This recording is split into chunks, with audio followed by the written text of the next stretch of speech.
দুনিয়াতে যে ব্যক্তি মানুষ শয়তান তার সাথে জিন শয়তানের যোগাযোগ থাকে। একটা হাদিসে এমনও পড়েছিলাম আমরা স্টুডেন্ট লাইফে, আল্লাহ রাব্বুল আলামিন যখন কোনো আদেশ নাজিল করেন তখন ফেরেশতারা সেটা নিয়ে ডিসকাস করতে থাকেন আসমানে, এবং জিন জাতি প্রথম আসমানের কিনারা পর্যন্ত পৌঁছে যায় এবং সেখানে গিয়ে কানে শ্রবণ করার চেষ্টা করে কি নিয়ে আলোচনা করা হচ্ছে।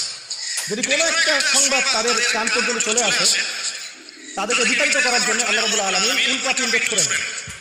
ওখানকার ফেরেশতারা আছেন, তারা অগ্নিশিখা নির্বাপন করেন। সূরা সফফাতের প্রথম দিকে পড়ে দেখবেন।